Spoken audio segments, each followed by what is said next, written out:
Fil-Parlament il-Ministru għall-Ġustizzja Ġunitin Attard tippreżenta ittra tal-Avukat Ġenerali taħt Gvern Nazzjonalista fid-disajnijiet Anthony Borg Barthe li kien ħareġ qatta bla ħabel kontra id-deċiżjoni tal-amministrazzjoni li mxiet bl-ingwanti tal-Bellus biex eventwalment inħeles traffikant ta' drogi. Dr. Attard għal dan fil-Parlament hekk kif kompla id-dibattitu fl-istadju t-tieni qari brabta ma' riforma fil-qorti ta' droga.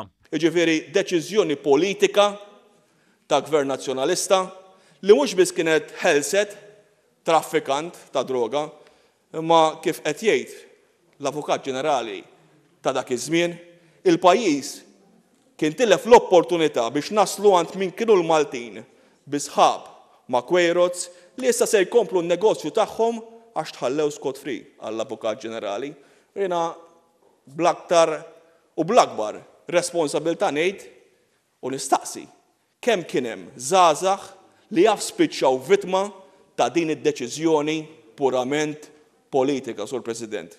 Il-Ministru Attard wieġeb lid-deputati nazzjonalisti li qalu l-Gvern jimxi bl-ingwant tal-Bellus ma' traffikanti. Dr. Attard saħaq li l-Partit Nazzjonalista baqa' jinsisti fuq il-fake news dan hekk kif l-emenda iċara li min jinqabad barma tan-nar nar jew splussiv mhux se jibbenefika xejn minn din l-emenda u l-liġi se tibqa' l-istess. Il-Ministru innota wkoll dwar l-ipokrezija tal-Partit Nazzjonalista.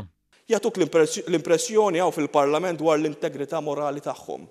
U mbagħad issir waħda mill-akbar qabdiet ta' droga, ta' traffikar ta' droga, f'ammont li definittivament m'għandux jaqsam mal-ammont li qed ikunu diskussa f'dan l-abbozz.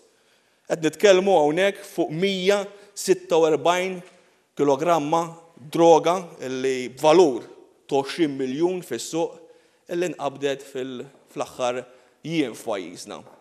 U tafu min wieħed mill-avukati?